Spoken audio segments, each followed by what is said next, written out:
Yes, sir! Dallas Mavericks news, boys. The Mavericks want Kevin Love. So how do I know this, boys? News came out over the weekend from Chris Fedor at Cleveland.com. He reported that one team that may be interested in taking Kevin Love off Cleveland's hands is the Dallas Mavericks. Apparently, the Dallas Mavericks do have some interest in Kevin Love. Apparently, they have more interest in Kevin Love than they do Andre Drummond. That's according to reports from Cleveland.com.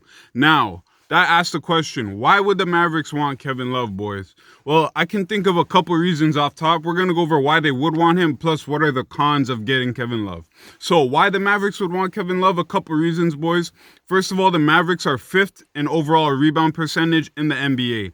5th in rebound percentage. That's one thing the Mavericks are struggling with this season is rebounding. They're not able to grab rebounds efficiently enough. They have Willie Cauley-Stein, who's 7 feet, but can't seem to rebound. They got Kristaps Porzingis, who's 7 feet, but can't stay healthy enough to be a consistent rebounder for the team. They got Dwight Powell, who's undersized for his position, not the greatest rebounder. So it makes sense why the Mavericks are struggling with rebounds, and they're 5th in the NBA. They're the 5th worst team in rebounds.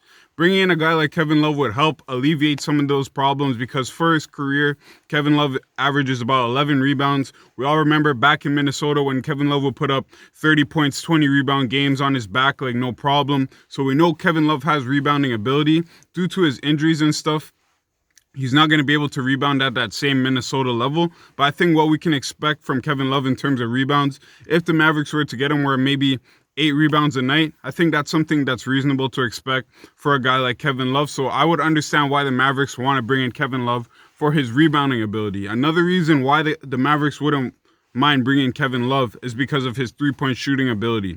So his three-point shooting ability is something the Mavericks like at the power forward position.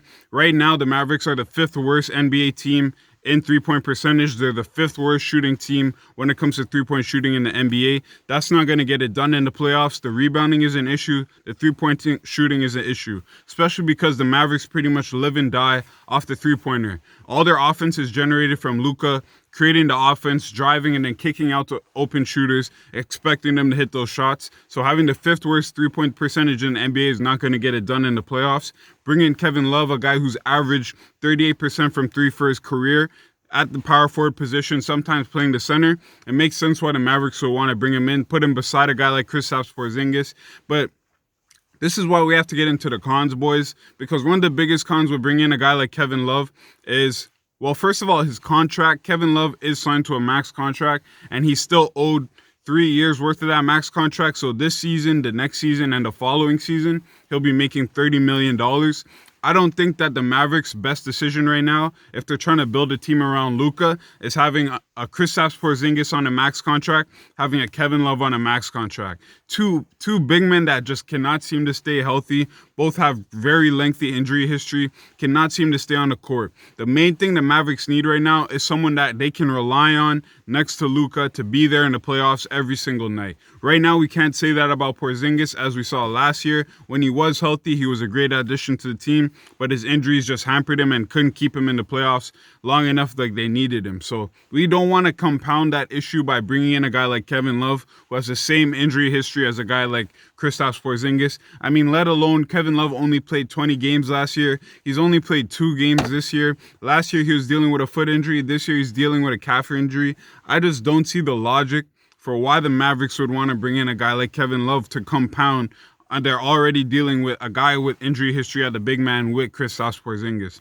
That just makes no sense to me, boys. So I don't understand why these rumors are coming out. Like, if these rumors are true, Donnie Nelson has a lot of explaining to do because I don't get this shit at all. But that's just me, boys. So the rumored trade that's being passed around. So what would the trade be to get Kevin Love to the Mavericks? The rumored trade is James Johnson and Tim Hardaway Jr. for Kevin Love. That's just to match salaries. And honestly, boys, this is another con of the trade. Why would you trade Tim Hardaway Jr., one of your most consistent role players on the team, and then trade James Johnson, who I like what James Johnson is bringing to the team this year. He brings a level of toughness. He facilitates and play makes a little bit. He rebounds, and I think he's just a good locker room guy. He's kind of like the enforcer for the team. I don't think it makes sense for them to get rid of a guy like James Johnson, get rid of a guy like Tim Hardaway Jr., and bring in Kevin Love. It would make more sense if they were getting an asset that they could build around for the future. Kevin Love is not an asset you can build around for the future at 32 years old with a deep injury history. It just doesn't make sense, boys. Anyways, just wanted to share that news with you. If you guys enjoyed this video, make sure you like the video and subscribe to the channel. We have new NBA discussions every single week.